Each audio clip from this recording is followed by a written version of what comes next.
hidden treasures of the 119th Psalm.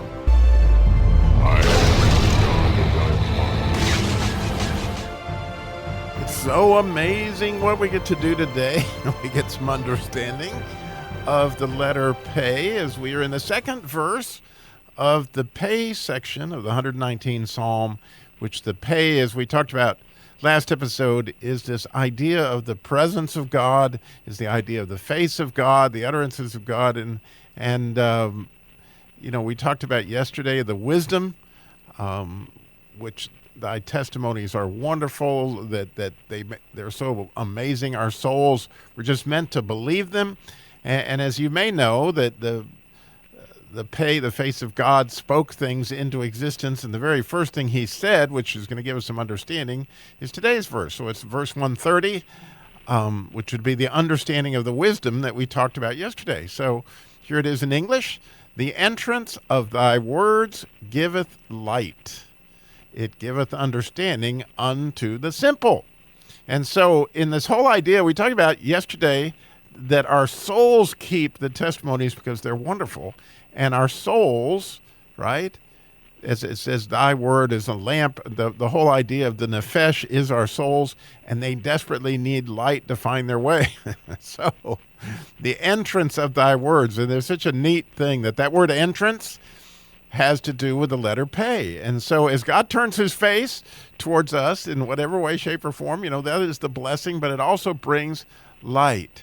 As that light reflecting off Moses' face was so bright that obviously he had to wear, as it started to fade, he had the cover over it. That whole idea is amazing. So the entrance of thy words, and again, that the idea of God's word itself is going to give light and give understanding, which is this being the understanding, because with wisdom in the first verse, understanding unto the simple. And the neat thing about this verse is it's a wordplay completely, like he often does, that the word entrance is the root of the word simple. I know you might wonder, how is that possible? Well, the idea is that the entrance is an opening, and the simple, from this standpoint in Hebrew, is those who have an open mind. They're easily deceived. They're stumbling around in the dark, so a little bit of light, and they think they know their way. And so, as God gives light by his word, right, we get understanding, and so that we can, our souls, right, begin not to be deceived by darkness. Because you might remember Jesus talked about, the eye is the lamp of the body, and man, you don't want darkness, because how great is that darkness? You need the light, which is only God's face, in order for our souls to begin to get this understanding of the way that we're going to go, and how we can get God to turn his face towards us, as we talked about yesterday in the 13th Psalm. And the idea of the simple here is the very naive, people that are easily deceived. And of course, I work with special needs, so to some extent, because they're so wonderfully pure. In fact, we used to call it pure ministries, because they're so wonderfully pure. It's easy, unfortunately, for people to deceive them, but, it's hard for me to see myself there. But, it's so true. It's so true on how easy it is that I am deceived.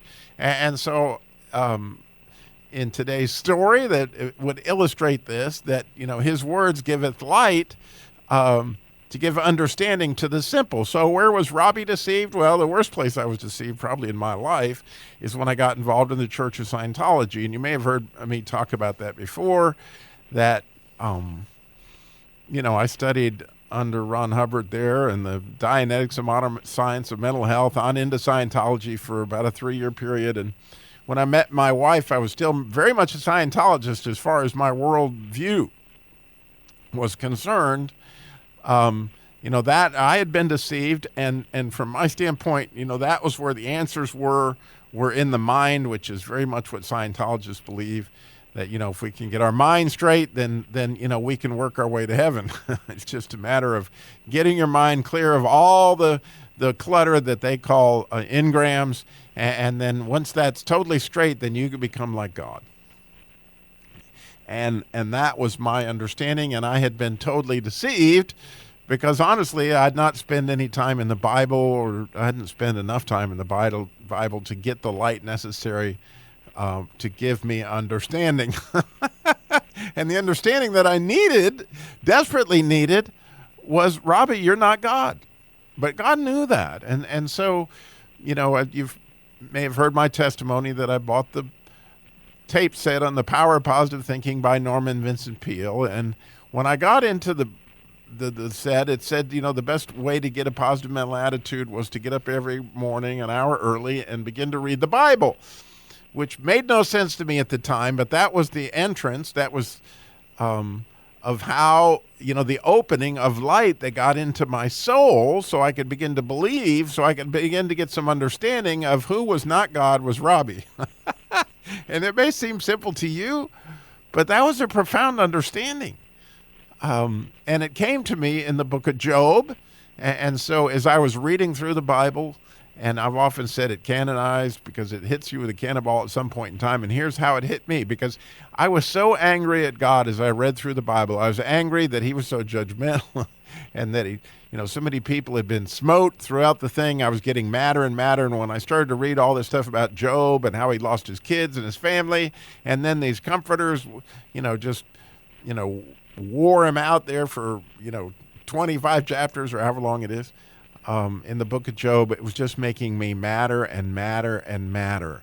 And then all of a sudden, God shows up, if I'm not mistaken, in the 38th verse, in the 38th chapter, where he says, Job, since you're so smart, and he was, of course, speaking right to me, Robbie Dilmore, the person who was so simple, had no idea, had been totally deceived. Since you're so smart, Robbie, and since you're God, why don't you make it snow? Why don't you show me how smart you are, Robbie? Make the tide come in, or if you're really good, you can stick a hook in a behemoth, which I had no idea what that was, and so I went out and bought a Matthew Henry commentary who poured some more light into my soul to show me what that might be, and at the end, as God showed up in that whirlwind to Job, he showed up in the whirlwind for me to give me an understanding that was critical, that I was not God. Well, why is that so important? Because if I'm not God, I clearly need one. And so I also knew that the God that I had read about had a very high standard of what was righteous, and I didn't really even like that word. So I desperately needed to make my way to the New Testament so I could begin to understand what I needed for salvation. But again, the entrance of that light, you see, gave, what the understanding of how, I could get into a relationship with God. I mean, it was all so beautiful as he began to get light. But there you go. The presence of God is there in the Bible. And so, of course, at the very beginning, let there be light. And so as people get into that and they begin to open that up, the presence of God brings light, making the simple have an understanding. Isn't that beautiful? So thank you for this. We're going to again get to the counsel verse of the letter P next time. Thank you for listening.